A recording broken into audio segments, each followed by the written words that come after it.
As I bent over to do the laundry, a man suddenly pressed himself against me from behind, thrusting me forward into the washing machine. My hips were left exposed to the open air, held firmly in the grasp of his hands. I was trapped, unable to move. His large hands roamed freely over my body, sending waves of heat coursing through me against my will. Pleasure shuddered through my limbs, making my legs tremble uncontrollably. When I finally managed to look back, I saw, to my shock, that the man behind me was my father-in-law. My husband had been away on a business trip these past few days, so I had gathered up the pile of dirty laundry at home to wash. Bent over, I loaded a stack of clothes into the drum. Suddenly, a forceful push against my hips sent my entire upper body tumbling into the washer, trapping me with only the twin curves of my hips visible outside. I had been wearing only a loose nightgown at home, my white shorts faintly visible beneath. Who could this be? My mind raced through countless possibilities, but I couldn't be sure. A sense of unease crept in. I never expected the person behind me to be so bold. His rough hands gripping my slender waist, roaming over my body from top to bottom, stirring sensations in my long-neglected form until every touch felt intensely sensitive. I struggled desperately, trying to shake off those large hands, but to my shock, the person behind pressed himself tightly against me. His lower body was pressed tightly against mine. "Let me out now." I braced my hands against the washer. My hips writhed helplessly, but I couldn't free myself. I could feel the hardening shape pressed against me through the fabric, rubbing persistently against that sensitive spot until my whole body tingled. A fire seemed to ignite low in my belly, and a damp warmth began to gather below. Sensing the danger, I pushed back with all my strength, trying to retreat from the machine, but instead, I ended up pressing right against him. That massive part of him had somehow freed itself from his pants and now pressed insistently against my panties, poised and ready. My backward movement seemed to catch him off guard, and he thrust forward instinctively.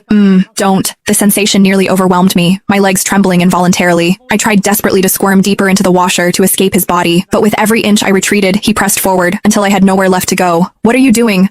Please stop," I pleaded in fright, yet my voice betrayed me, growing increasingly sweet and breathy. Encouraged by my reaction, he held me firmly in place, lifting my lower body almost completely off the ground. "Why are you wearing so little at home, Scarlett? Let me give you a hand." What? The man behind me was actually my father-in-law. My ears burned with shame, my entire body flushed and restless with heat. A memory surfaced. When I had first married into the family, I'd seen my father-in-law in shorts, unable to conceal his considerable size, and I'd often noticed my stockings in the bathroom would mysteriously end up soiled. Could it have been him? Had he taken them? The man behind me was in his 50s, yet his raw strength rivaled that of a man 20 years younger, stirring in me a pleasure I'd never known before. The fire of desire threatened to consume my reason. Clinging to my crumbling resolve, I begged him tearfully to stop, fighting against the maddening itch coursing through my body. No, please put me down," I pleaded frantically, but as he thrust again, I couldn't suppress a moan, a sound that filled me with shame. My father-in-law relaxed his hips, allowing my feet to finally touch the floor. Just as I began to breathe a sigh of relief, his arms tightened around me again. Instantly, that torturous itching returned as his hands roamed freely over my body, both teasing and tormenting me. Then, in one swift move, he lifted my nightgown. "Scarlett, how did your panties get so wet? Let me help you take them off." Damn it, he saw everything. I wished I could vanish into the ground. I strained backward, but his broad palm pressed firmly against my hips.